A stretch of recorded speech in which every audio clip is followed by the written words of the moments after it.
20 ഉറുപ്പ്യാണ് ഉണ്ടാവുക.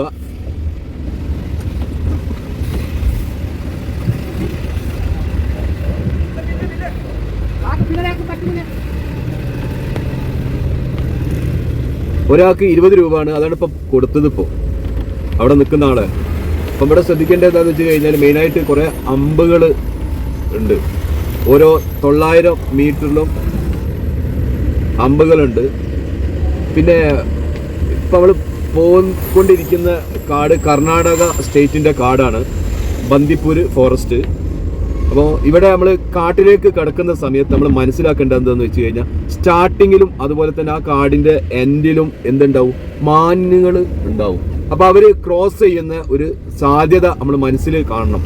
അവർ സിംഗിളായിട്ട് നിൽക്കുക എന്നുണ്ടെങ്കിൽ പെട്ടെന്ന് സിംഗിളായിട്ട് മാത്രമല്ല അവർ ഒരു മാന് അങ്ങോട്ട് ക്രോസ് ചെയ്ത് പോയാൽ നമ്മൾ കുറച്ച് നേരം ഒന്ന് വെയിറ്റ് ചെയ്യണം. പുറകിൽ ഒരുപാട് മാനുകൾ ഉണ്ടാവും ക്രോസ് ചെയ്യാൻ വേണ്ടിയിട്ട്. അപ്പോൾ മാനിനൊക്കെ നിങ്ങൾക്ക് അറിയാലോ, തട്ടിക്കഴിഞ്ഞാൽ ഫോറസ്റ്റിൻ്റെ സെൻട്രൽ ഗവൺമെൻറ്റിൻ്റെ റൂൾ അനുസരിച്ച് നമ്മളെ കാര്യം കട്ടപോകാം. ഇപ്പോഴും ആക്ടറായിട്ടുള്ള സൽമാൻ ഖാൻ്റെ കേസ് ഇപ്പോഴും നടന്നുകൊണ്ടിരിക്കുക. വളരെ സ്ട്രോങ് ആണ്. ആനിമൽസിനൊക്കെ നമ്മൾ എന്തെങ്കിലും വണ്ടി തട്ടുക എന്നൊക്കെ ഉണ്ടെങ്കിൽ അപ്പോൾ നമ്മൾ കാട്ടിൽ കയറുമ്പോഴൊക്കെ അത് വളരെയധികം ശ്രദ്ധിക്കണം. അമ്പ് കണ്ടോ, ഓരോ 900 മീറ്ററിലും അമ്പ് ഇങ്ങനെ വന്നുകൊണ്ടിരിക്കുകയാണ്. അപ്പോൾ ബാംഗ്ലൂരിൽ നിന്ന് മൈസൂരിൽ നിന്നൊക്കെ വരുന്ന ബസ്സാണ് KSRTCൻ്റെ. പിന്നെ ലോഡ് വണ്ടികൾ പോകുന്നുണ്ട്, ഓരോ സാധനങ്ങളൊക്കെ കയറ്റിങ്ങാണ്ട്. പിന്നെ ഈ കാട്ടിൽ മെയിനായിട്ട് എന്താണെന്ന് വെച്ച് കഴിഞ്ഞാൽ നമ്മൾ മൃഗങ്ങളെ ചിലപ്പം കാണാനുള്ള ചാൻസ് ഇല്ലയെന്നുണ്ടെങ്കിലും നമ്മളെപ്പോഴും മനസ്സിലാക്കേണ്ടത് ഇതിലെ കാടുകളിലൂടെ നമ്മൾ യാത്ര ചെയ്യാന്നുണ്ടെങ്കിൽ മൃഗങ്ങൾ നമ്മളെ കാണുന്നുണ്ട് എന്നുള്ളതാണ്. അതാണ് മെയിനായിട്ട് നമ്മൾ ശ്രദ്ധിക്കേണ്ടത്. പിന്നെ നമ്മൾ കടുവ അങ്ങനത്തെ സാധനത്തിലൊക്കെ കാണാനുണ്ടെങ്കിൽ ഒന്ന് ശ്രദ്ധിക്കണം. നമ്മൾ മരത്തിൻ്റെ മുകളിലേക്ക് പോകുന്ന സമയത്ത് മരത്തിൻ്റെ മുകളിലേക്ക് നോക്കാം. കൂടുതൽ മരത്തിൻ്റെ മുകളിലാണ് അവർ ഇരിക്കുക. പിന്നെ കരടിയൊക്കെ ആണെന്നുണ്ടെങ്കിൽ നമ്മൾ വളരെയധികം ശ്രദ്ധിക്കണം. കാട്ടിൽ ഏറ്റവും കൂടുതൽ അപകടക്കാരികളായിട്ടുള്ള 2 മൃഗങ്ങളുണ്ടെന്നുണ്ടെങ്കിൽ അതൊന്ന് ആനയും പിന്നെ ഒന്ന് കരടിയാണ്. അപ്പോൾ കരടീൻ്റെ അടുത്തേക്കൊക്കെ നമ്മൾ വണ്ടി നിർത്തിയിട്ട് ഫോട്ടോ ഒക്കെ എടുക്കുക എന്നുണ്ടെങ്കിൽ നമ്മൾ ശ്രദ്ധിക്കണം. ആ കരടി വരുന്നത് ഭയങ്കര സ്പീഡിലായിരിക്കും വരിക. നമുക്ക് ഒന്നിനൊരു സമയം കിട്ടൂല. അപ്പം നമ്മൾ വണ്ടിയിൽ നിന്ന് ഇറങ്ങിയിട്ട് പേടിപ്പിക്കാനൊക്കെ നിൽക്കുക എന്നുണ്ടെങ്കിൽ എപ്പോഴും 2 കൈ 4 കാല് കുത്തിയിട്ടാണ് കരടി നടക്കുക. ഇപ്പം ഇത് നീച്ച് നിൽക്കുന്ന സമയം, അതായത് ആ 2 കാലിൽ സ്റ്റാൻഡ് ചെയ്ത് നിൽക്കുന്ന സമയം എന്ന് പറഞ്ഞു കഴിഞ്ഞാൽ കരടി ചാർജ് ആവണം, അതായത് ആക്രമിക്കാൻ വേണ്ടിയിട്ട് നിൽക്കുന്നതാണ്. അപ്പം നമ്മൾ നിൽക്കുമ്പോൾ നമ്മൾ ആ 2 കാലിലാണ് നമ്മൾ നിൽക്കുന്നത്. അപ്പോൾ അതിൻ്റെ ഇതനുസരിച്ച് അത് വിചാരിക്കുന്നത് അതിനെ അറ്റാക്ക് ചെയ്യാൻ വേണ്ടിയിട്ടാണ് നമ്മൾ നിൽക്കുന്നതെന്ന്. അപ്പോൾ അതിനെ കൊണ്ട് പെട്ടെന്ന് തന്നെ നമ്മളെ കണ്ടപാടെ നമ്മളെ അടുത്തേക്ക് വന്നിട്ട് ആക്രമിക്കും. അപ്പോൾ ആ കാര്യങ്ങൾ നമ്മളൊന്ന് ശ്രദ്ധിക്കണം. നമ്മൾ ഫോട്ടോ എടുക്കുന്ന സമയത്ത് ഒരു കാരണവശാലും ബന്ദിപ്പൂർ ഫോറസ്റ്റിലെ നിയമം അനുസരിച്ചിട്ട് ഇവിടെ നമ്മൾ ഫോട്ടോ എടുക്കാൻ വേണ്ടിയിട്ട് വണ്ടി ഒന്ന് ജസ്റ്റ് നിർത്തിയാൽ മതി. അപ്പം തന്നെ 2 വീലറിൻ്റെ മുകളിൽ ചിലപ്പോൾ യൂണിഫോം ഉണ്ടാവും, ചിലപ്പോൾ മഫ്തിയിലായിരിക്കും, കളർ ഡ്രസ്സിലായിരിക്കും വരിക. വന്നേ പാടെ നമുക്ക് 1000 രൂപ ഫൈനാണ്. ഒന്നും നമുക്ക് പറയാൻ പറ്റില്ല. കാരണം കർണാടകയിലുള്ള ആൾക്കാരെ അടുത്തുനിന്ന് വരെ അവർ പൈസ വാങ്ങിക്കുന്നുണ്ട് ഫൈന്. ആനനെ കാണാനാണെന്നുണ്ടെങ്കിലും നമ്മൾ എന്തിനെ കണ്ടിട്ട് നമ്മൾ വണ്ടി നിർത്തുകയെന്നുണ്ടെങ്കിലും ഒക്കെ ഇതാണ് സംഗതി. അപ്പോൾ നമ്മൾ വളരെയധികം നമ്മൾ ശ്രദ്ധിക്കണം. സ്പീഡ് കുറച്ചിട്ട് ഒരു മാക്സിമം ഒരു 60 സ്പീഡ് 40 സ്പീഡിലൊക്കെ നമ്മൾ പോകാൻ വേണ്ടിയിട്ട് ശ്രമിക്കാം. ചിലപ്പം ഇത് എന്താ പറയുക, മൈല് ചിലപ്പോൾ പറന്നിട്ട് പാസ് ചെയ്യും. അപ്പോൾ മൈലിനെ തട്ടിക്കഴിഞ്ഞാലും അതും പ്രശ്നമാണ്. എപ്പോഴും 2 സൈഡിലേക്ക് ശ്രദ്ധിച്ചുകൊണ്ടിരിക്കുക നമ്മൾ. കാരണം എപ്പോഴാണ് മാന് ക്രോസ് ചെയ്യണമെന്ന് പറയാൻ പറ്റില്ല. അതുപോലെ തന്നെ ആന ക്രോസ് ചെയ്യുന്നത് നമുക്ക് പറയാൻ പറ്റില്ല. പിന്നെ ആനൻ്റെ സ്വഭാവത്തിൻ്റെ രീതി അനുസരിച്ച് ആന സിംഗിളായിട്ടാണ് റോട്ടിലൊക്കെ ഉണ്ടെന്നുണ്ടെങ്കിൽ നമ്മൾ വല്ലാതെ ശല്യം ചെയ്യാതെ ഓണടിക്കാതെ പതുക്കെ പോകാൻ വേണ്ടിയിട്ട് നമ്മൾ ശ്രമിക്കുക. അല്ലാതെ അതിനായിട്ട് നമ്മൾ നിന്നിട്ട് ഫോട്ടോ എടുക്കാൻ അതിന് ദിനാക്കുന്നത് ഒറ്റാനാണെന്നുണ്ടെങ്കിൽ അത് ശരിക്കും നമ്മളെ അടുത്തേക്ക് വരും, പെട്ടെന്ന് ചാർജ് ആവും. അപ്പോൾ നമ്മളെ അടുത്തേക്ക് ആക്രമിക്കാൻ വരുന്ന ഒരു ആന എന്നുണ്ടെങ്കിൽ നമുക്ക് എങ്ങനെ മനസ്സിലാക്കാമെന്ന് വെച്ച് കഴിഞ്ഞാൽ, ഇപ്പോൾ സിംഗിളായിട്ടാവട്ടെ അല്ലെങ്കിൽ കൂട്ടത്തോട് കൂടിയിട്ടുള്ള ആന ആവട്ടെ, ഇന്ന് ഏതെങ്കിലും ഒന്ന് നമ്മൾ ആക്രമിക്കാൻ വരികയാണെന്നുണ്ടെങ്കിൽ അത് ചാർജ് ചെയ്യാന്നാണ് പറയാം. അതായത് ചാർജ് ചെയ്യാന്ന് പറഞ്ഞു കഴിഞ്ഞാൽ അത് ദേശത്തിൽ ആക്രമിക്കാൻ വേണ്ടിയിട്ട് വരുമ്പോൾ അതിൻ്റെ വാല് ഒരു ശക്തിയിൽ സ്ട്രൈറ്റ് ആയിട്ട് അങ്ങോട്ട് നിൽക്കും. അതാണ് അതിൻ്റെ ദേഷ്യം അതിൻ്റെ ഇതൊക്കെ ആയിട്ട് അത് ഇങ്ങോട്ട് പെട്ടെന്ന് വന്നിട്ട് നമ്മൾ ആക്രമിക്കാൻ വേണ്ടിയിട്ട് തുടങ്ങും റോട്ടിലേക്ക്. അപ്പോൾ നമ്മൾ വണ്ടി നമ്മളവിടെ നിർത്താനുള്ളൊരു ചാൻസൊക്കെ ആണ് നമുക്ക് അവിടെ ഉള്ളതിൻ്റെ മുന്നോട്ട് പോകാൻ പറ്റില്ല എന്നുണ്ടെങ്കിൽ അത് നമ്മളെ വണ്ടിൻ്റെ അടുത്ത് വന്നിട്ട് ചിലപ്പോൾ സൈഡിൽ നമ്മളെ വണ്ടിൻ്റെ സൈഡിലൊക്കെ ഇരിക്കാനോ അല്ലെങ്കിൽ കൊമ്പെന്തെങ്കിലും ചെയ്തിട്ട് ഇതാക്കാനൊക്കെ വെച്ച് കഴിഞ്ഞാൽ വളരെയധികം ബുദ്ധിമുട്ടായിരിക്കും. പെട്ടെന്ന് ഡാമേജ് നമ്മളെ വണ്ടിക്ക് വരും. ഡാമേജ് വരുന്നത് മാത്രമല്ല, നമുക്ക് ചിലപ്പോൾ അവിടുന്ന് പോകാനുള്ള ഒരു സാഹചര്യം കറക്റ്റായിട്ട് ചിലപ്പം ഉണ്ടായിക്കൊള്ളുന്നുള്ളതില്ല. നമ്മളെ വാഹനം അത്രയും എന്തായിട്ടുണ്ടാവും, കംപ്ലൈൻ്റ് ആയിട്ടുണ്ടാവും. ചിലപ്പം ഗ്ലാസ് പൊട്ടാനും ഫ്രണ്ടിലത്തെ ഗ്ലാസ് പൊട്ടാനും അതിനെന്തൊക്കെ ആയിട്ട്. പിന്നെ നമ്മൾ ഫോട്ടോ ആരാന്നുണ്ടെങ്കിലും നമ്മൾ ഏതൊരു കാട്ടിലേക്ക് പോകാതിൻ്റെ ഒരു ആനനെ അല്ലെങ്കിൽ മാനൊക്കെ കാണുമ്പോൾ നമ്മൾ ഫോട്ടോ എടുക്കാൻ വേണ്ടിയിട്ട് അഥവാ നിൽക്കാൻ പാടില്ല എന്നുള്ളതാണ്. അപ്പോൾ നിൽക്കുന്ന സമയമാണെന്നുണ്ടെങ്കിൽ നമ്മൾ വളരെയധികം ശ്രദ്ധിക്കുക. പുറകിൽ നിന്ന് അല്ലെങ്കിൽ സൈഡിൽ നിന്നൊക്കെ ചിലപ്പം നമ്മളെ ആനിമൽസ് വേറെ മൃഗങ്ങൾ വന്നിട്ട് ആക്രമിക്കാനുള്ളൊരു ചാൻസ് ഉണ്ടാവും. അപ്പോൾ നമ്മൾ അത് മാത്രം എന്ത് ചെയ്യരുത്, നമ്മൾ കണക്കിലെടുക്കരുത്.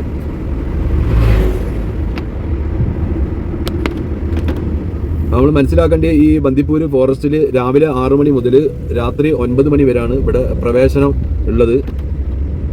ഇവിടത്തേക്ക് കയറുകയാണെന്നുണ്ടെങ്കിൽ 2 സൈഡിൽ നിന്ന്, അതായത് ഗുണ്ടൽപേട്ടയിൽ നിന്ന് നമ്മൾ ബത്തേരിയിലേക്ക് വരികയാണെന്നുണ്ടെങ്കിലും നമ്മൾ ബത്തേരിയിൽ നിന്ന് മുത്തങ്ങയിൽ നിന്ന് നമ്മൾ ഗുണ്ടൽപേട്ട ഭാഗത്തേക്ക് പോകുകയാണെന്നുണ്ടെങ്കിലും ഒരു വാഹനത്തിന് 20 രൂപയാണ് അവർ ചാർജ് ചെയ്യുന്നത്.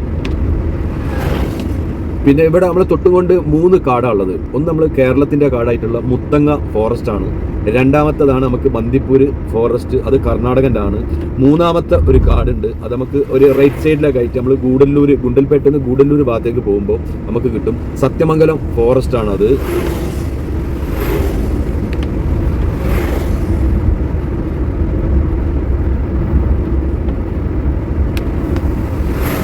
നല്ല തിക്ക് മഴയൊക്കെ പെയ്തിട്ട് 2 സൈഡിലും മാന് നിൽക്കുന്നത് വരെ ശരിക്കും നമുക്ക് കാണൂല. പെട്ടെന്ന് ക്രോസ് ചെയ്യുമ്പോൾ കാട് കുറേ കയറിയിട്ടുണ്ട്, വളർന്നിട്ടുണ്ട് ചെടികളൊക്കെ. ഒരിക്കലും നമ്മൾ വാഹനമായിട്ട് പോകാന്നുണ്ടെങ്കിൽ വേറൊരു വാഹനം മത്സരിക്കാനോ അതിനെതിനോ നിൽക്കരുത്, നമ്മൾ പെട്ടുപോകും. കുറേ വളവും തിരിവുകളൊക്കെ ഉണ്ട്. പിന്നെ അതിൻ്റെ അകത്തേക്ക് ബന്ദിപ്പൂര് ഫോറസ്റ്റ് ഡിപ്പാർട്ട്മെൻറ്റിൻ്റെ വണ്ടി അകത്തേക്ക് സഫാരി ആയിട്ട് പോകുന്നതുണ്ട്. നമ്മൾ ഇവിടത്തേക്ക് വരുമ്പോൾ അധികം ആൾക്കാരും ശ്രദ്ധിക്കുന്നത് വെച്ചാൽ എപ്പോഴാണ് നമുക്ക് മൃഗങ്ങളെ കാണാൻ പറ്റുക എന്നുള്ളതാണ്. മൃഗങ്ങൾ നമുക്ക് 2 സമയത്താണ് നമുക്ക് കാണാൻ വേണ്ടി പറ്റുക, കൂടുതൽ ചാൻസ് ഉണ്ടാവുക. ഒന്ന് കാട് തുറക്കുന്ന സമയത്ത് ഒരു 6 മണി സമയത്തും, അതുപോലെ തന്നെ കാട് അടിക്കുന്ന 9 മണി ആ സമയം ഉണ്ടല്ലോ, ആ സമയത്തൊക്കെ ആണെന്നുണ്ടെങ്കിൽ നമ്മൾ കയറുകയാണെന്നുണ്ടെങ്കിൽ നമുക്ക് കറക്റ്റായിട്ട് മൃഗങ്ങളെ കാണാനുള്ള കൂടുതൽ ചാൻസ് ഉണ്ട്. പകൽ പിന്നെ നമുക്ക് ബൈ ചാൻസ് ആണ്, നമുക്ക് ചിലപ്പോൾ കാണാൻ പറ്റും. നന്നായിട്ട് രാത്രി കാണാൻ പറ്റുന്നതിനെക്കാട്ടും ചിലപ്പോൾ കൂടുതലായിട്ട് നമുക്ക് എന്ത് ചെയ്യാൻ പറ്റും, നമുക്ക് പകൽ ചിലപ്പം കാണാൻ വേണ്ടിയിട്ട് പറ്റും. കേട്ടോ, കർണാടക ഫോറസ്റ്റിൻ്റെ വണ്ടിയാണ്, ഡിപ്പാർട്ട്മെൻറ്റ് വണ്ടിയാണ് ഇപ്പം പോയത്. നമ്മുടെ ഓരോ 900 മീറ്ററിലും എന്തുണ്ട്, അമ്പുണ്ട്. നമ്മൾ സ്പീഡിൽ വരികയാണെന്നുണ്ടെങ്കിൽ നമ്മൾ വളരെയധികം ശ്രദ്ധിക്കണം. നമ്മൾ പുറത്തേക്ക് ഇങ്ങനെ നോക്കി നിൽക്കുകയാണെന്നുണ്ടെങ്കിലും ആ കാര്യങ്ങളൊക്കെ. പിന്നെ ഒരു കാരണവശാലും നമ്മൾ എന്ത് ചെയ്യരുത്, നമ്മൾ ഇവിടുത്തെ മൃഗങ്ങൾക്ക് നമ്മൾ ഭക്ഷണം കൊടുക്കരുത്. നമ്മൾ ചിലപ്പോൾ എന്തെങ്കിലും കടല അല്ലെങ്കിൽ ബിസ്ക്കറ്റോ അല്ലെങ്കിൽ ചെറിയ പഴവർഗ്ഗങ്ങളോ അതൊക്കെ നമ്മൾ കൊടുക്കുകയാണെന്നുണ്ടെങ്കിൽ അടുത്ത വണ്ടിയിൽ നിന്ന് വരുന്ന ആൾക്കാരിൽ നിന്നും മൃഗങ്ങൾ അത് പ്രതീക്ഷിക്കും. അത് കിട്ടാതാവുമ്പോഴാണ് എന്ത് സംഭവിക്കുക, നമ്മളെ ആക്രമിക്കാൻ വേണ്ടിയിട്ട് വരിക വാഹനത്തിൽ. അത് മാത്രമല്ല, ഈ മൃഗങ്ങൾക്ക് അപകടങ്ങളും സംഭവിക്കും. പെട്ടെന്ന് നമുക്ക് ഭക്ഷണം ഇടാനൊക്കെ വേണ്ടിയിട്ടാണെന്ന് വിചാരിച്ചിട്ട് ഇതിൻ്റെ മുന്നിൽ പോയ വാഹനങ്ങൾ ചിലപ്പോൾ നിർത്തിയിട്ട് ഫുഡ് കൊടുത്തിട്ടുണ്ടാവും. അപ്പോൾ പെട്ടെന്ന് അങ്ങോട്ട് ക്രോസ് ചെയ്തുകൊണ്ട് പോകുന്ന സമയത്ത് ചിലപ്പോൾ വണ്ടി തട്ടാനുള്ള ചാൻസ് ഉണ്ടാവും. നമ്മൾ ചില കുരങ്ങിനൊക്കെ നോക്കി കഴിഞ്ഞാൽ കൂട്ടത്തിലൊക്കെ ഏതെങ്കിലും ഒന്നിൻ്റെ കയ്യും കാലൊക്കെ പോയിട്ടുണ്ടാവും, വണ്ടി കയറിയതാണ്. അപ്പോൾ ആ പാപങ്ങളൊന്നും നമ്മൾ ഏറ്റെടുക്കരുത്. നമ്മൾ ഇവിടെ വരുമ്പോൾ ബന്ദിപ്പൂരിലേക്ക് അവരെ നാട്ടിൽ കൂടാണ് നമ്മൾ പോകുന്നതെന്നുള്ള ബോധമാണ് നമുക്ക് മെയിനായിട്ട് ഉണ്ടാവേണ്ടത്. അപ്പോൾ ചിലപ്പോൾ പാമ്പുകൾ, മലമ്പാമ്പുകൾ ഒക്കെ ക്രോസ് ചെയ്യുന്നുണ്ടാവും. അപ്പോൾ നമ്മൾ ആ കാര്യങ്ങൾ നമ്മൾ ശ്രദ്ധിക്കണം. പിന്നെ മാനുകൾ, പ്രത്യേകിച്ച് മാനുകളാണ് പെട്ടെന്ന് പാസ് ചെയ്ത് പോവുക. അതേമാതിരി മയിൽ നമുക്കൊരു പിടുത്തം തരില്ല, മയിൽ പെട്ടെന്ന് പറന്നിട്ട് പോവുക ചെയ്യുക. അതിൽ നമ്മളെ വണ്ടിക്ക് തന്നെ എന്തെങ്കിലും സംഭവിക്കും. അതിലാണ് സ്പീഡിലാണ് പോവുക. നമ്മൾ തമിഴ്നാട്ടിലൊക്കെ ആണെന്നുണ്ടെങ്കിൽ അത് കൂടുതൽ നമ്മൾ വളരെയധികം ശ്രദ്ധിക്കണം. തമിഴ്നാട് ഗ്രാമത്തിൽ കൂടെ ഒക്കെ പോകാന്നുണ്ടെങ്കിൽ മയിലൊക്കെ ഉണ്ടാവും. ബൈക്കിൽ പോകുന്ന ആൾക്കാരെ തട്ടിയിട്ട് ആൾ വരെ മരണപ്പെട്ട സ്ഥിതി വരെ ഉണ്ടായിട്ടുണ്ട്. ബന്ദിപ്പൂരിൽ ഞാൻ വാഹനമായിട്ട് പോകുന്നതിൽ ഞാൻ കണ്ടത് എന്താണെന്ന് വെച്ച് കഴിഞ്ഞാൽ, ഞാൻ കടുവനെ കണ്ടിട്ടുണ്ട്. അതുപോലെ തന്നെ ആനനെ ഒരുപാട് പിന്നെ എല്ലാവരും കാണുന്നതാണ്, മാനിനെയും കാണുന്നതാണ്.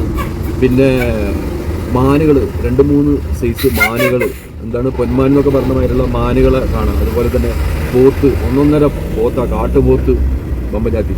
എന്താണ് ആ മാനിന്, കാട്ടിന്നോ അങ്ങനെ എന്താണ് പേര് പറയുന്നത്, കാട്ടി കാണാം.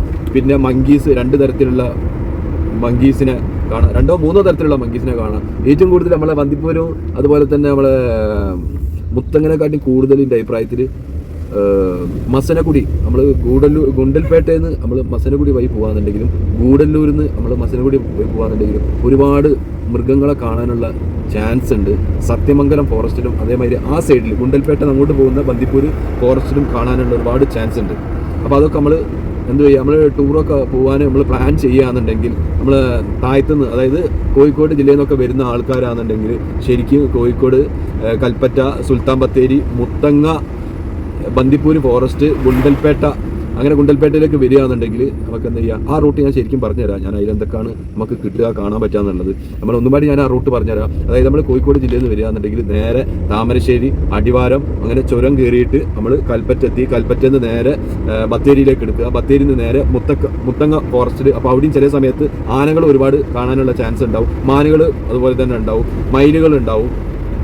അപ്പോൾ മുത്തങ്ങ ഫോറസ്റ്റിൽ നിന്ന് നേരെ എന്ത് ചെയ്യുക, നമ്മൾ ആ ചെക്ക് പോസ്റ്റ് കഴിഞ്ഞ പാടെ തന്നെ അവിടെ ഒരു ഹോട്ടലുണ്ട്, ഇത്തൻ്റെ ഹോട്ടൽ എന്നാ പറയുക. അവിടെ ആണെന്നുണ്ടെങ്കിൽ നോൺ വെജ് ആയിട്ടുള്ള ആൾക്കാരാണെന്നുണ്ടെങ്കിൽ അവർക്ക് അടിപൊളി ഫുഡ് അവിടെ കിട്ടും. നല്ല മീൻകറി, ലിവർ ഫ്രൈ കിട്ടും, ബീഫ് ഫ്രൈ കിട്ടും, പിന്നെ നല്ല മീൻകറികൾ കിട്ടും, പിന്നെ പൊരിച്ച പത്തിരി ഉണ്ട്, പിന്നെ ചെറിയ പത്തിരി ഉണ്ട്, പിന്നെ പുട്ട്, കടല, വെള്ളപ്പം, പൊറോട്ട, അങ്ങനത്തെ ഫുഡുകളൊക്കെ അവിടെ ഉണ്ടാവും. ഒരു ഏകദേശം ഒരു 6-6:30 7 മണിയാകുമ്പോഴത്തേന് ഏകദേശം അവിടെ ഭക്ഷണങ്ങളൊക്കെ റെഡിയാവും. ഇനിയിപ്പോൾ നമ്മൾ വെജിറ്റേറിയൻ ആയിട്ടുള്ള ആൾക്കാരാണെന്നുണ്ടെങ്കിൽ അവർക്ക് കൽപ്പറ്റയിൽ ഉടുപ്പി ഹോട്ടലുണ്ട്. ശ്രദ്ധിക്കണം, കൽപ്പറ്റയിൽ 2 ഉണ്ട്. കൽപ്പറ്റ എത്തുന്നതിൻ്റെ ഒരു 4 കിലോമീറ്റർ മുമ്പായിട്ട് ഒരു ഉടുപ്പി ഹോട്ടലുണ്ട്. അതിനെക്കാട്ടും എനിക്ക് പറയാൻ പറ്റുക നല്ലത് നമ്മളെ കൽപ്പറ്റ ടൗണിലേക്ക്, അതായത് മെയിനായിട്ട് ആ കൽപ്പറ്റ ബൈപ്പാസ് കഴിഞ്ഞാൽ പാട് നെസ്റ്റോൻ്റെ സൂപ്പർ മാർക്കറ്റ് ഉണ്ട്. അത് കഴിഞ്ഞ് കുറച്ച് മുന്നോട്ട് വന്നു കഴിഞ്ഞാൽ കൽപ്പറ്റ ടൗണിൽ ഉടുപ്പി ഹോട്ടലുണ്ട്. വലുത് തന്നെ, അകത്തേക്കായിട്ട് വലിയ കാറ്,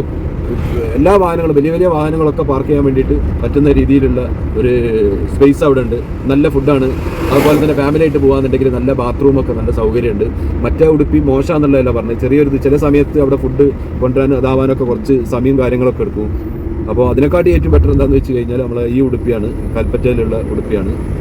അപ്പോൾ മുത്തങ്ങ അങ്ങനെ വന്നു കഴിഞ്ഞാൽ നോൺ വെജ് അവിടുന്ന് കിട്ടാനുള്ള ചാൻസ് ഉണ്ട്. അവിടുന്ന് നല്ല ഫുഡ് കഴിക്കുക. എന്നാൽ പിന്നെ അവിടുന്ന് ഫുഡ് കഴിക്കുകയാണെന്നുണ്ടെങ്കിൽ നേരെ പിന്നെ നമ്മൾ ഫോറസ്റ്റിലേക്ക് കയറി കഴിഞ്ഞാൽ പിന്നെ നമുക്ക് കിട്ടൂല. നമുക്ക് അതുപോലെ തന്നെ നമുക്ക് വാഷ്റൂമിൽ എന്തെങ്കിലുമൊക്കെ പോകാണ്ടെന്നുണ്ടെങ്കിലൊക്കെ നമുക്ക് ഈ പറഞ്ഞ സ്ഥലത്തൊക്കെ പോകാമെന്നുണ്ടെങ്കിൽ നമുക്ക് സൗകര്യമാണ്. അതൊക്കെ നമ്മൾ ശ്രദ്ധിക്കുക.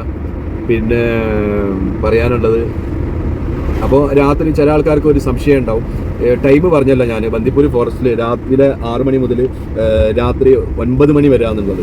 അപ്പം അതിന് ശേഷം അതിൻ്റെ മുമ്പൊക്കെ പോകുന്ന ആൾക്കാരാണെന്നുണ്ടെങ്കിൽ എന്താ ചെയ്യാന്നുള്ളത്. അവരാണെന്നുണ്ടെങ്കിൽ എന്ത് ചെയ്യണമെന്ന് വെച്ച് കഴിഞ്ഞാൽ നമ്മൾ അപ്പുറത്തെ സൈഡ് കൂടെ എന്ന് പറയുന്ന മാതിരി, അതായത് നമ്മളെ മാനന്തവാടി റൂട്ട്, ഇതിപ്പോൾ നമ്മൾ കോഴിക്കോട് കൽപ്പറ്റ, സുൽത്താൻ ബത്തേരി, മുത്തങ്ങ, ബന്ദിപ്പൂർ പറഞ്ഞില്ല, അതിനും പകരം കൽപ്പറ്റയിൽ നിന്ന് നമ്മൾ നേരെ എന്ത് ചെയ്യുക, നമ്മൾ മാനന്തവാടിയിലേക്ക് എടുക്കുക. മാനന്തവാടി, പനമരം, മാനന്തവാടി, കാട്ടിക്കുളം, തോൽപ്പെട്ടി, അങ്ങനെ കുട്ടവൈ, മൈസൂർ, അവിടെ പിന്നെ രാത്രി ക്ലോസ് അങ്ങനത്തെ കാര്യങ്ങളൊന്നുമില്ല. രാത്രി വരുമ്പോൾ ശ്രദ്ധിക്കണം, അതിലേ വരികയാണെന്നുണ്ടെങ്കിൽ നമ്മൾ ഒറ്റക്കാണെന്നുണ്ടെങ്കിൽ, ഫാമിലി ആണെന്നുണ്ടെങ്കിൽ, ആരെങ്കിലും കൈ കാണിക്കുകയാണെന്നുണ്ടെങ്കിലൊന്നും നിർത്തരുത്. പോലീസുകാർ അഥവാ കാണിക്കുകയാണെന്നുണ്ടെങ്കിൽ അത് യൂണിഫോം, അവരെ വാഹനങ്ങളൊക്കെ ഉണ്ട്, നമുക്ക് ബോധ്യപ്പെടാന്നുണ്ടെങ്കിൽ മാത്രം നമ്മൾ നിർത്തണം. ഇല്ലാത്ത പക്ഷം മഫ്തിയിലുള്ള മാതിരി നമുക്ക് തോന്നുന്നത് പോലീസ് അങ്ങനെ എന്നൊക്കെ പറഞ്ഞിട്ട് നിർത്താന്നുണ്ടെങ്കിൽ ഒരു കാരണവശാലും നമ്മളവിടെ നിർത്തരുത്. അല്ലെങ്കിൽ ഫോറസ്റ്റിലേക്കൊക്കെ പോകുകയാണെന്നുണ്ടെങ്കിൽ ഫോറസ്റ്റ് ആയിട്ടുള്ള അവരെ ഡ്യൂട്ടിയിലുള്ള ഡ്രസ്സും കാര്യങ്ങളൊക്കെ ആയിട്ടുണ്ടെങ്കിൽ, പിന്നെ പ്രത്യേകിച്ച് സ്ത്രീകൾ ആ ഏരിയയിലേക്ക് പോകാന്നുണ്ടെങ്കിൽ രാത്രി 9 മണിക്ക് ശേഷമാണെന്നുണ്ടെങ്കിൽ നമ്മൾ പോകാന്നുണ്ടെങ്കിൽ വാഹനങ്ങളൊക്കെ കുറവായിരിക്കും അവിടെ. അപ്പോൾ സ്ത്രീകളൊക്കെ കൈ കാട്ടുകയാണെന്നുണ്ടെങ്കിൽ ചിലപ്പോൾ നല്ലൊരു ഫാമിലിയിൽപ്പെട്ട ഒരു സ്ത്രീൻ്റെ മാതിരിയൊക്കെ നമുക്ക് തോന്നും. അങ്ങനെ നമുക്ക് വണ്ടി നിർത്തുകയാണെന്നുണ്ടെങ്കിൽ അവരെ പിന്നിൽ ഒരുപാട് ആൾക്കാർ, ഗ്യാങ് ഉണ്ടാവും, പെട്ടെന്ന് വന്നിട്ട് അറ്റാക്ക് ചെയ്യും, നമ്മളെ ഉപദ്രവിക്കും. നമ്മളെ വാഹനത്തിൽ വിലപ്പെടുത്തുള്ള എന്തെങ്കിലും സാധനങ്ങൾ ഉണ്ടെന്നുണ്ടെങ്കിൽ അതൊക്കെ നമുക്ക് നഷ്ടപ്പെടും. അപ്പോൾ രാത്രി നമ്മൾ കഴിയുന്നത് എന്താണെന്ന് വെച്ച് കഴിഞ്ഞാൽ ആ പകല് യാത്ര നമ്മൾ എടുക്കാൻ വേണ്ടിയിട്ട് ശ്രമിക്കുക. നമ്മൾ ബാംഗ്ലൂരിലേക്കൊക്കെ മൈസൂരിലേക്കൊക്കെ പോകുകയാണെന്നുണ്ടെങ്കിൽ ഏറ്റവും നല്ലത് എന്താണെന്ന് വെച്ച് കഴിഞ്ഞാൽ ഒരു 4 മണി സമയത്ത് അല്ലെങ്കിൽ ഒരു 5 മണി സമയത്ത്, ഇതിൻ്റെ ഇടക്ക് നമ്മൾ കോഴിക്കോട് ജില്ലയിൽ നിന്നൊക്കെ പുറപ്പെടുന്ന ആൾക്കാരാണെന്നുണ്ടെങ്കിൽ നമ്മൾ അതിൽ ആ ടൈമിൽ പുറപ്പെടാൻ വേണ്ടിയിട്ട് നോക്കുക. വളരെയധികം ഫ്രീ ആയിരിക്കും റോഡ് ഉണ്ടാവുക. പെട്ടെന്ന് നമുക്ക് എന്ത് ചെയ്യാൻ പറ്റും, നമുക്ക് പോകാൻ വേണ്ടി പറ്റും. ഞാൻ തന്നെ രാവിലെ 4 മണിക്കൊക്കെ കോഴിക്കോട് ജില്ലയിൽ നിന്ന് എടുക്കുകയാണെന്നുണ്ടെങ്കിൽ കറക്റ്റ് ഒരു 5:50 ആകുമ്പോഴത്തേന് എനിക്ക് മുത്തങ്ങ കഴിഞ്ഞ് ബന്ദിപ്പൂർ ആ ഗേറ്റ് നമ്മൾ കണ്ടില്ല, ആ ഗേറ്റിൽ ചില സമയത്ത് നമുക്ക് വെയിറ്റ് ചെയ്ത് നിൽക്കേണ്ട ഒരു ചാൻസ് വരും. ഒരുപാട് വാഹനങ്ങളുണ്ടാവും ഈ 6 മണിക്ക് തുറക്കാൻ വേണ്ടിയിട്ട് വെയിറ്റ് ചെയ്യുന്ന ആ സമയത്ത്. അപ്പോൾ അത്രയും റോഡ് എന്തായിരിക്കും, ഫ്രീ ആയിരിക്കും, നമുക്ക് പെട്ടെന്ന് എത്താൻ വേണ്ടിയിട്ട് പറ്റും. 3 മണിക്കൂർ കൊണ്ടൊക്കെ നമുക്ക് ശരിക്കും എന്ത് ചെയ്യാൻ പറ്റും, മൈസൂർ നമുക്ക് പിടിക്കാൻ വേണ്ടിയിട്ട് പറ്റും. ചെറിയൊരു ബ്രേക്ക്, ഒരു ടീ ബ്രേക്കൊക്കെ എടുത്തിട്ട് നമ്മൾ പോകുകയാണെന്നുണ്ടെങ്കിൽ ഒരു 3-3.5 മണിക്കൂർ ആകുമ്പോഴത്തേനും നമുക്ക് എന്ത് ചെയ്യാൻ പറ്റും, 4 മണിക്ക് പുറപ്പെട്ട് കഴിഞ്ഞാൽ 5-6-7 മണിയാകുമ്പോഴത്തേനും നമുക്ക് മൈസൂർ നമുക്ക് എത്താൻ വേണ്ടിയിട്ട് പറ്റും. അപ്പോൾ ആ സമയത്തൊക്കെ പോകുകയാണെന്നുണ്ടെങ്കിൽ നിങ്ങൾക്ക് കറക്റ്റ്, പല ആൾക്കാർ പല കമൻറ്റുകളും കാര്യങ്ങളൊക്കെ പറയും, നമ്മൾ പ്രാക്ടിക്കൽ ആക്കിയിട്ട് അങ്ങനെ ചെയ്യാൻ പറ്റുന്നുണ്ടോ എന്നുള്ളത് നോക്കുക. എന്നിട്ട് നമുക്ക് എന്ത് ചെയ്യാൻ വേണ്ടി പറ്റുക, നമുക്ക് കമൻറ്റ് ആൾക്കാർ പറയും അത്ര ഒന്നും ഇതിൽ വരാൻ പറ്റില്ല, അങ്ങനെയാണ് ഇങ്ങനെയാണെന്നുള്ളത്. അതൊന്നല്ല, ആ സമയത്ത് ഒരുപാട് ഫ്രീ ആണ്. പിന്നെ നമുക്ക് പറയാൻ പറ്റാത്ത ഒരു സ്ഥലം നമ്മൾ കുടുങ്ങി പോകുന്നത് നമ്മൾ വയനാട് ചുരത്തിലാണ്. അടിവാരത്ത് നിന്ന് കയറിയിട്ട് ലക്കിടി എത്തുന്നത്. അതിൻ്റെ ഉള്ളിൽ നമ്മൾ ചിലപ്പോൾ പെട്ടുപോകും. ചിലപ്പോൾ ഒരു 5 മിനിറ്റിൻ്റെത് ചിലപ്പോൾ ഒന്നുമില്ലാതെ നമ്മൾ കഴിച്ചിലാവും. ചിലപ്പം 1 മണിക്കൂറും ചിലപ്പോൾ 3 മണിക്കൂറും ഒക്കെ കുടുങ്ങി കെടുക്കുന്ന അവസ്ഥ ആൾക്കാർക്ക് ഉണ്ടായിട്ടുണ്ട്. അപ്പോൾ ആ കാര്യങ്ങളൊക്കെ നമ്മൾ ശ്രദ്ധിക്കണം. ചുരത്തിൽ കഴിയുന്നതും ചുരത്തിൽ നമ്മൾ ബ്രേക്ക് ചെയ്തുകൊണ്ട് ചായ കുടിക്കുന്നതൊക്കെ ആൾക്കാർ ലോങ്ങിലേക്കുള്ള ആൾക്കാരാണെന്നുണ്ടെങ്കിൽ കഴിയുന്നത് ആ ചുരം കഴിഞ്ഞതിന് ശേഷം കുടിക്കാൻ വേണ്ടി ശ്രമിക്കുക. ചുരത്തിൽ എപ്പോഴാണ് എന്താ സംഭവിക്കുക എന്നുള്ളത് ഒന്നും പറയാൻ പറ്റില്ല. നമ്മൾ ഇറങ്ങാന്നുണ്ടെങ്കിലും പെട്ടെന്ന് നമ്മൾ ഇറങ്ങാൻ വേണ്ടിയിട്ട് ശ്രമിക്കുക. കൂടുതൽ സ്പീഡിൽ ഇറങ്ങണം എന്നുള്ളതല്ല പറയുന്നത്, കഴിയുന്നതും ഇറങ്ങാൻ വേണ്ടി ശ്രമിക്കുക. കയറുന്നതും അതേമാതിരി തന്നെ. പിന്നെ നമ്മൾ ലോങ് എന്നൊക്കെ വരികയാണെന്നുണ്ടെങ്കിൽ നമ്മൾ ചുരത്തിൽ അത് ഞാൻ വേറെ തന്നെ വീഡിയോ ഇടാം. ഇപ്പോൾ നമ്മൾ ഫോറസ്റ്റ് കൂടെ പോകുന്നതാണ്. അപ്പോൾ അതിനെ പറ്റിയിട്ട് നമുക്ക് വീഡിയോ ഇടാൻ വേണ്ടിയിട്ട് ശ്രമിക്കുക. അപ്പോൾ അതിനെ പറ്റിയിട്ട് ആ വിഷയങ്ങൾ നമുക്ക് സംസാരിക്കാം. ബന്ദിപ്പൂർ ഫോറസ്റ്റ് എല്ലാ ഫോറസ്റ്റിലും എന്താ കഥ എന്ന് വെച്ച് കഴിഞ്ഞാൽ കോടികൾ വിലപിടിപ്പുള്ള മരങ്ങളാണ്. അതുപോലെ തന്നെ ഔഷധ സസ്യങ്ങൾ ഒരുപാട് ഇതിലുണ്ട്. ഓരോ സ്ഥലത്തും കണ്ടില്ലേ ബോർഡുകൾ, ഓരോ ഏരിയയിൽ പോത്തിൻ്റെ ഏരിയ, പോത്തിനെ കൊണ്ടുപോയി എവിടുന്നെങ്കിലുമൊക്കെ കിട്ടാന്നുണ്ടെങ്കിൽ അതിനെ കൊണ്ടുപോയി ഇടുന്ന ഏരിയ ആണിത്. അതുപോലെ തന്നെ ആനനെ, മാനിനെ ഒക്കെ കാണുന്നത്. അപ്പോൾ ഈ ഏരിയയിലൊക്കെ ആയിരിക്കും കൂടുതലായിട്ട് ചാൻസ് ഉണ്ടാവാന്നുള്ളതാണ്. എപ്പോഴും ഉണ്ടായിക്കൊള്ളുന്നില്ല, പക്ഷേ ചാൻസ് ഈ ഏരിയയിലൊക്കെയാണ് ഉണ്ടാവാന്നുള്ളതാണ് ഫോറസ്റ്റ് ഡിപ്പാർട്ട്മെൻറ്റ് നമ്മളെ അറിയിക്കുന്നത്. അതുപോലെ തന്നെ ഇവിടെ നിർത്താന്നുണ്ടെങ്കിലും ഫോട്ടോ എടുക്കുകയെന്നുണ്ടെങ്കിൽ ഭക്ഷണം കൊടുക്കുകയെന്നുണ്ടെങ്കിൽ ഇതൊക്കെ ഫോറസ്റ്റ് ഡിപ്പാർട്ട്മെൻറ്റ് കാണുകയെന്നുണ്ടെങ്കിൽ അതിന് നമുക്ക് ഫൈന് കിട്ടും. 1000 രൂപയാണ് അതിന് ഫൈന് വരുന്നത്. അപ്പോൾ ആ ഫൈന് വരുന്നത് മാത്രമല്ല, ചിലപ്പോൾ നമ്മൾ കോർട്ടിൽ പോയിട്ട് അടയ്ക്കേണ്ട ഒരവസ്ഥ വരും. ആ സമയത്തൊക്കെ കോർട്ടിലിരിക്കുന്ന ജഡ്ജൊക്കെ എന്താണോ വിളിക്കുന്നത് അതിനനുസരിച്ചിട്ടായിരിക്കും നമുക്ക് എന്ത് ചെയ്യുക, നമുക്ക് ഫൈന് കിട്ടുക. നോർമലി 1000 രൂപയാണ് ഫൈന്. അതെല്ലായിടത്തും എഴുതി വെച്ചിട്ടുണ്ട്. മറ്റേ പാർക്ക് ചെയ്യാൻ പാടില്ല അവിടെ, അതുപോലെ തന്നെ ഫോട്ടോ എടുക്കാൻ പാടില്ല, ഫുഡ് കൊടുക്കാൻ വേണ്ടിയിട്ട് പാടില്ല. ചില ആൾക്കാരൊക്കെ കാണാം മറ്റേ വാഹനത്തിൽ അവിടെ സൈഡാക്കിങ്ങാണ്ട് മൂത്രമൊക്കെ ഒഴിക്കുന്ന ഒരിത്. അപ്പോൾ അങ്ങനെയൊക്കെ ഉണ്ടെന്നുണ്ടെങ്കിൽ ഇവർ കണ്ടു കഴിഞ്ഞാൽ പ്രശ്നമാണ്. കാരണം വലിയൊരു അപകടം നടക്കും. ഇതിൻ്റെ പിന്നിൽ എന്താണെന്ന് വെച്ച് കഴിഞ്ഞാൽ ഇങ്ങനെയൊക്കെ നടക്കുമ്പോഴാണ് പിന്നെ എന്ത് സംഭവിക്കുക, ഇവർ ഫോറസ്റ്റ് ക്ലോസ് ചെയ്യും. ക്ലോസ് ചെയ്ത് കഴിഞ്ഞാൽ നമ്മൾ പിന്നെ മാനന്തവാടി അങ്ങനെ ഞാൻ നേരത്തെ പറഞ്ഞ മാതിരി നമ്മൾ പോകേണ്ടി വരും. അത് വളരെയധികം ഇപ്പോൾ റോഡ് കണ്ടില്ലേ, നിങ്ങൾ കാണുന്നില്ലേ എത്ര സ്മൂത്ത് ഉണ്ട് എന്നുള്ളത്. ഈ റോഡാണ് ശരിക്കും നമുക്ക് കോഴിക്കോട് ജില്ലയിൽ നിന്ന് ശരിക്കും നമ്മൾ ഗുണ്ടൽപേട്ട വരെ നമുക്ക് കിട്ടുന്ന റോഡ് കറക്റ്റാണ്. ഇതിലേ പോകാന്നുണ്ടെങ്കിൽ ഈ സ്ഥിതിയിലുള്ള നേരെ മറിച്ചിട്ട് നമ്മൾ മാനന്തവാടി റൂട്ടിൽ കൂടെ പോകാന്നുണ്ടെങ്കിൽ ഒരു പ്രാവശ്യം അതിൽ പോയി വരുന്ന ഒരാളാണെന്നുണ്ടെങ്കിൽ ആൾ ഒരു ഇതിലും എന്ത് ചെയ്യില്ല, അതിൽ പോവില്ല. അത്രയും മോശപ്പെട്ട റോഡുകളാണ് അത് ഏകദേശം പറയുകയാണെന്നുണ്ടെങ്കിൽ നമ്മളെ ഡെറ്റ് റോഡ് കാട്ടിക്കുളമൊക്കെ കഴിഞ്ഞിട്ട് അങ്ങോട്ട് പോകാന്നുണ്ടെങ്കിൽ കുറച്ചങ്ങോട്ട് പോയി കഴിഞ്ഞാൽ പിന്നെ റോഡ് വളരെ മോശമാണ്. കർണാടകൻ്റെ കുറച്ചങ്ങോട്ട് എത്തിക്കഴിഞ്ഞാൽ വളരെ മോശമാണ്. കുട്ടാ ഭാഗത്തേക്ക് വന്നാണെന്നുണ്ടെങ്കിലും പിന്നെ ഒരുപാട് അമ്പുകൾ ആ റൂട്ടിലുണ്ട്. അമ്പുകൾ എന്ന് പറഞ്ഞു കഴിഞ്ഞാൽ അത് ചില അമ്പുകളൊക്കെ ഇൻഫോം ചെയ്യും, അതായത് ബോർഡ് കാണിക്കും. ചില അമ്പുകളിലൊന്നും ബോർഡില്ല, നമുക്ക് മനസ്സിലാക്കാൻ പറ്റില്ല. വണ്ടി ചെന്നുങ്ങാണ്ട് ചാടും, പെട്ടെന്നായിരിക്കും നമ്മൾ ബ്രേക്ക് പിടിക്കേണ്ട ഒരു അവസ്ഥ വരിക. പുതിയതായിട്ട് പോകുന്ന ആൾക്കാരാണെന്നുണ്ടെങ്കിൽ ശരിക്കും അത് പെടാതെ അവർ പോകില്ല അതിൽ. അപ്പോൾ കഴിയുന്നതും നമ്മൾ എന്ത് ചെയ്യുക, നമ്മൾ മുത്തങ്ങ, ബന്ദിപ്പൂർ ഫോറസ്റ്റ് കൂടെ സുൽത്താൻ ബത്തേരി അങ്ങനെ പോകാൻ വേണ്ടിയിട്ട് ശ്രമിക്കുക. എന്നാൽ പിന്നെ നമുക്ക് അടിപൊളിയാണ്. കണ്ടില്ല ഇങ്ങനെ. പിന്നെ എപ്പോൾ നമ്മൾ ഫോറസ്റ്റിലേക്ക് കയറുമ്പോൾ 2 ഫോറസ്റ്റ് ഉണ്ട്, മുത്തങ്ങയും ബന്ദിപ്പൂരും ഉണ്ട്. അപ്പോൾ അതിൻ്റെ മുമ്പായിട്ടുള്ള പെട്രോൾ പമ്പ് നോക്കാം, നമുക്ക് പെട്രോൾ ഇന്ധനം ഏത് ലെവലിലാണെന്നുള്ളതൊക്കെ നമ്മൾ മനസ്സിലാക്കാൻ വേണ്ടിയിട്ട് നോക്കുക കേട്ടോ. അതേമാതിരി ഗുണ്ടൽപേട്ട ആ ഭാഗത്തുനിന്ന് വരുമ്പോൾ കേരളത്തിനെക്കാട്ടിയും കുറവാണ് പെട്രോളിന് എമൗണ്ട് കർണാടകയിൽ. അപ്പോൾ നമ്മൾ കൂടുതലായിട്ടൊക്കെ അടിക്കുകയെന്നുണ്ടെങ്കിലൊക്കെ നമ്മൾ കർണാടകയിൽ അടിക്കുകയെന്നുണ്ടെങ്കിൽ നമുക്ക് ലാഭമാണ്. അപ്പോൾ ആ കാര്യം ഇതിൻ്റെ കൂടെ ഇപ്പോൾ കരടിൻ്റെ ഫോട്ടോ ആണ് കാണിച്ചത്. അപ്പോൾ കരടിൻ്റെ ഒരു ഏരിയ ആണിത്.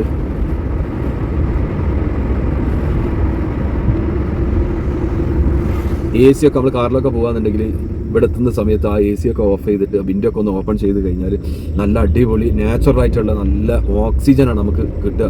എന്താ O3 അങ്ങനെ എന്തോന്ന് പറയും, ഓക്സിജൻ ലെവലിൽ. അപ്പോൾ നന്നായിട്ട് മരങ്ങളും ഇതൊക്കെ ഉള്ളതിനെ കൊണ്ട് നല്ല ഓക്സിജനാണ്. മാനിനെ കണ്ട് പിന്നെ ഒന്നിനും കാണാൻ പറ്റിയിട്ടില്ല ഇന്നിപ്പോൾ. മറ്റേത് ആനനൊക്കെ കാണുന്നതാണ്. ആനൻ്റെ പിണ്ടൊക്കെ റോട്ടിൽ കാണുന്നുണ്ട്. മൂപ്പര് പുലർച്ചയ്ക്ക് വന്നിട്ട് അവിടെയൊക്കെ കൈകാര്യം ചെയ്തങ്ങാണ്ട് മൂപ്പരകത്തേക്ക് പോയതാണ്.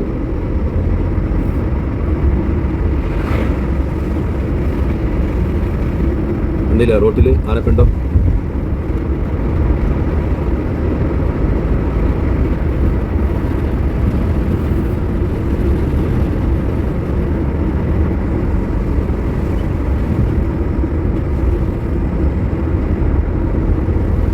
ഇപ്പോൾ ചെറുതായിട്ട് മഴ പെയ്ത് പോയതിനെ കൊണ്ട് വിൻഡോ ഒക്കെ തുറന്നിട്ടാണ് ഞാനിപ്പോൾ ട്രാവൽ ചെയ്യുന്നത്. അപ്പോൾ ചെറിയ ഇളയ കാറ്റ് വരുമ്പോൾ ഒരു തണുപ്പ് അനുഭവപ്പെടുന്നുണ്ട്.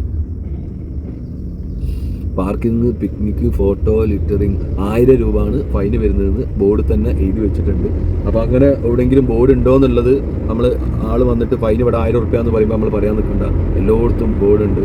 മൈസൂരിലേക്ക് 78 കിലോമീറ്ററാണ് ഇവിടുന്ന് കാണിക്കുന്നത്. പിന്നെ ഞാൻ ഈ വീഡിയോ എടുക്കുന്ന സമയം ഒരു 7:30 മണി ടൈമാണ് ഇപ്പോൾ ഉള്ളത്. ഇപ്പോൾ ഇന്ന് 28-ാം തീയതിയാണ് ജൂലൈ 2026. ഞാൻ ഈ ടൈമും ഇതൊക്കെ പറയാൻ കാരണം എന്താണെന്ന് വെച്ച് കഴിഞ്ഞാൽ നമ്മൾ ടൂറൊക്കെ ആയിട്ട് ഫാമിലിനായിട്ട് വരികയാണെന്നുണ്ടെങ്കിൽ ഇപ്പോൾ നല്ല ക്ലൈമറ്റാണ് ഇവിടെ. ബന്ദിപ്പൂർ ഫോറസ്റ്റ് കഴിഞ്ഞാൽ ഗുണ്ടൽപേട്ട റൂട്ടിലേക്ക് പോകുമ്പോൾ ബന്ദിപ്പൂർ ഫോറസ്റ്റ് കഴിഞ്ഞാൽ നമുക്ക് നല്ല ഫ്ലവർ, സൺഫ്ലവർ ഉണ്ട്, ചെട്ടിപ്പൂ ഉണ്ട്, പിന്നെ വേറെ 2-3 കളറായിട്ടുള്ള വേറെയും പൂവുകളുണ്ട്. ഒരുപാട് ഫോട്ടോസൊക്കെ നമുക്ക് എടുക്കാൻ വേണ്ടിയിട്ട് പറ്റും. നല്ല ഒരു ഇതാണ്. പിന്നെ അത് കഴിഞ്ഞ പാടന്നെ, അതായത് ബന്ദിപ്പൂർ ഫോറസ്റ്റ് കഴിഞ്ഞ പാടന്നെ മല്ലിക, മാങ്ങ, മാംഗോൻ്റെ വലിയൊരു ഫാം അവിടെ ഉണ്ട്. അപ്പോൾ ആ തോട്ടത്തിലേക്ക് പോകാന്നുണ്ടെങ്കിൽ ഞാൻ പോകാന്നുണ്ടെങ്കിൽ ഞാൻ വാങ്ങിക്കാറുണ്ട്. നല്ല നാച്ചുറലായിട്ടുള്ള, എന്താ പറയുക, മരുന്നൊന്നും അടിക്കാത്ത നല്ല മാങ്ങൻ്റെ തോട്ടം അവിടെ ഉണ്ട്. താമരശ്ശേരി ഒരു കോയക്കൻ്റെ തോട്ടമാണ്. അപ്പോൾ ഞാനിതിൻ്റെ കൂടെ പറയുന്നുള്ളൂ. എനിക്ക് കമ്മീഷനും കാര്യങ്ങളൊന്നുമില്ല. ഇനി അങ്ങനെ വിചാരിക്കേണ്ട. അവിടെ പോയി കഴിഞ്ഞാൽ നല്ല മാങ്ങ നമുക്ക് കഴിക്കാൻ വേണ്ടി പറ്റും. നല്ല മധുരമുള്ള. ഞാൻ വാങ്ങിക്കുന്ന സമയത്ത് നാട്ടിൽ 160 കിലോന്. അവിടെ ഞാൻ പോയി വാങ്ങിക്കുന്ന സമയത്ത് 100 രൂപയാണ്. അപ്പോൾ നമ്മൾ പ്രത്യേകം ശ്രദ്ധിക്കേണ്ടത് എന്താണെന്ന് വെച്ച് കഴിഞ്ഞാൽ ഈ ബന്ദിപ്പൂർ ഫോറസ്റ്റ് കഴിഞ്ഞിട്ട് ഗുണ്ടൽപേട്ട ഭാഗത്തേക്ക് പോകുമ്പോൾ 2 കിലോമീറ്റർ, ബന്ദിപ്പൂർ ഫോറസ്റ്റ് കഴിഞ്ഞാൽ പാടന്നെ 2 കിലോമീറ്ററിൻ്റെ ഉള്ളിൽ ലെഫ്റ്റ് സൈഡിൽ വലുതായിട്ട് എന്താ പറയുക ഒരു ബാനർ ഉണ്ടാവും. മല്ലിക, മറ്റേ മാംഗോ എന്നൊക്കെ പറഞ്ഞുകൊണ്ടുള്ള ഒരു ബാനർ കാണാം. അവിടെ തന്നെ ചെറിയൊരു ഔട്ട്ലെറ്റ് മാതിരി ചെറിയൊരു സ്റ്റാളിൽ കുറച്ച് മാങ്ങ വിൽക്കുന്ന ഒരാളെയും കാണാം. അപ്പോൾ അകത്തേക്ക് നമ്മൾ പോകുകയാണെന്നുണ്ടെങ്കിൽ നമുക്ക് ആ തോട്ടങ്ങളും കാണാം. ഒരുപാട് മാങ്ങകളൊക്കെ കണ്ടിട്ട് നമുക്ക് എടുക്കാൻ പറ്റുക. 1 കിലോ മുതൽ നമുക്ക് വലിയൊരു ബോക്സ്, അതായത് 15 കിലോൻ്റെതും 30 കിലോൻ്റെതൊക്കെ ബോക്സ് ഉണ്ട്. അതും നമുക്ക് എടുക്കാം. ഹോൾസെയിലായിട്ടും റീറ്റെയിലായിട്ടും ഒക്കെ അവിടുന്ന് കൊടുക്കും. അപ്പോൾ നല്ല മാങ്ങ നമുക്ക് കിട്ടും. സമയമാകുമ്പോൾ ഞാനിപ്പോൾ ഈ പറയുന്ന സമയത്തൊക്കെ അവിടെ ഉണ്ടാവാനുള്ള ചാൻസ് ഉണ്ട്. അത് ഞാൻ ഈ ബന്ദിപ്പൂർ ഫോറസ്റ്റ് കഴിഞ്ഞിട്ട് ഞാൻ നിങ്ങൾക്ക് കറക്റ്റായിട്ട് ഞാൻ കാണിച്ചു തരുന്നുണ്ട്. അവിടെ എത്തുന്ന സമയത്ത്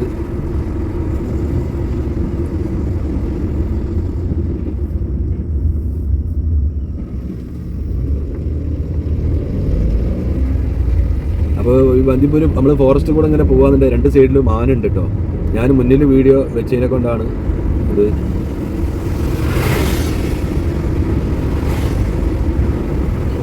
മാന് വരുന്നുണ്ട്, ഞാൻ കാണിച്ചു തരാം നിങ്ങൾക്ക്. സോറിയാ, എൻ്റെ വിരൽ പെട്ടുപോയി. അത് ബന്ദിപ്പൂർ ഫോറസ്റ്റ് കഴിയുന്ന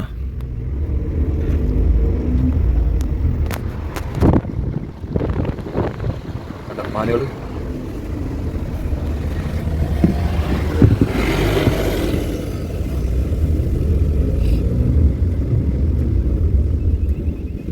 കഴിഞ്ഞ് ഗുണ്ടൽപേട്ട 15 കിലോമീറ്റർ, മൈസൂർ 75 കിലോമീറ്റർ, ഊട്ടി 82, കൊല്ലങ്ങൾ 137 കിലോമീറ്ററാണ് ഇവിടെ നിന്നുള്ളത്. അപ്പോൾ നമ്മളിപ്പോൾ ഫോറസ്റ്റ് കഴിഞ്ഞ് കറക്റ്റായിട്ട് ഇനി ഗുണ്ടൽപേട്ട നമ്മൾ ഭാഗത്തേക്കാണ് നമ്മൾ പോകുന്നത്. അപ്പോൾ ആ സൺഫ്ലവറിൻ്റെ സൂര്യകാന്തി ആ ഏരിയ എത്തിക്കഴിഞ്ഞാൽ ഞാനൊരു വീഡിയോ ഞാൻ കാണിച്ചു തരാം. ഈ സമയത്തൊക്കെ ചിലപ്പോൾ ആൾക്കാർ ഉണ്ടാവാനുള്ള ചാൻസ് ഉണ്ട്. പക്ഷേ വൈകുന്നേരം ഉച്ചയൊക്കെ ആവാന്നുണ്ടെങ്കിൽ നല്ല ആൾക്കാരാണ്. കരിമ്പിൻ്റെ തോട്ടമൊക്കെയാണ് സൈഡിൽ കാണുന്നത്.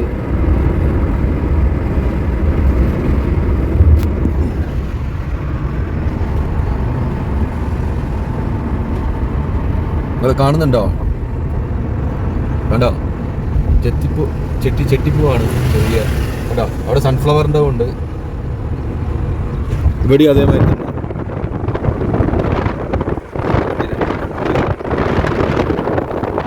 നോക്കിക്കഴിഞ്ഞാൽ 2 സൈഡിലും കാണാം.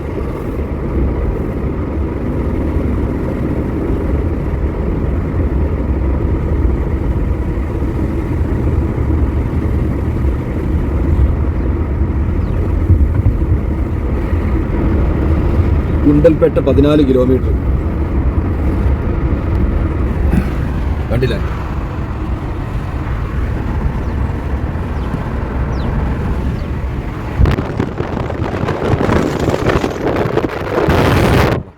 ഇവിടെ സൂര്യകാന്തിന്റെ ചെറിയ ചെറിയ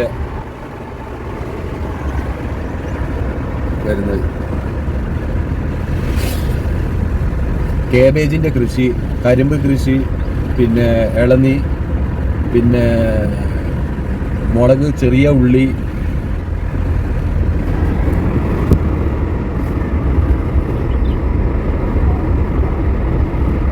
ഇവിടെ ഇളനിയൊക്കെ പൈസ കുറവാട്ടോ.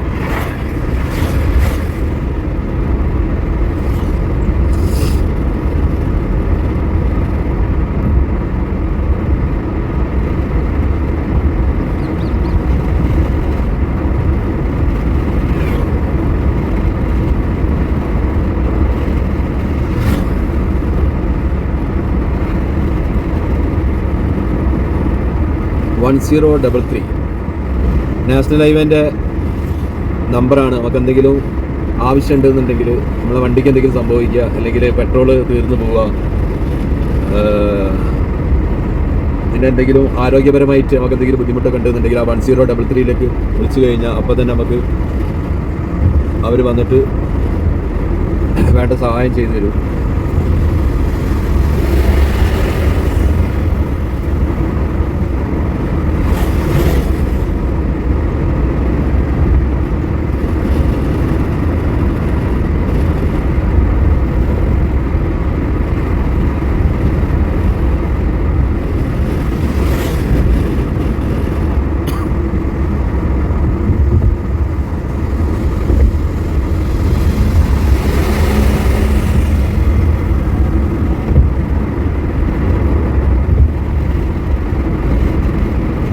കേബേജിൻ്റെ കൃഷിയാണ് രണ്ട് സൈഡിലും.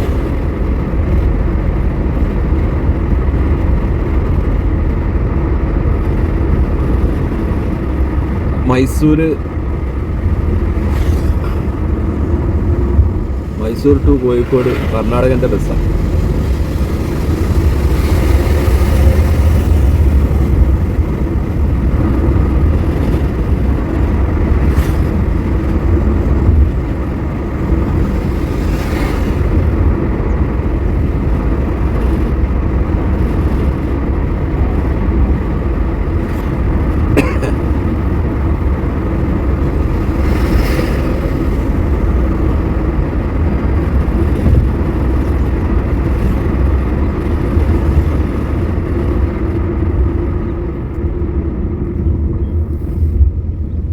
അപ്പോൾ ഓക്കെ, ഇനി അടുത്തൊരു വീഡിയോ ആയിട്ട് വരുന്നവരെല്ലാവർക്കും നമസ്കാരം.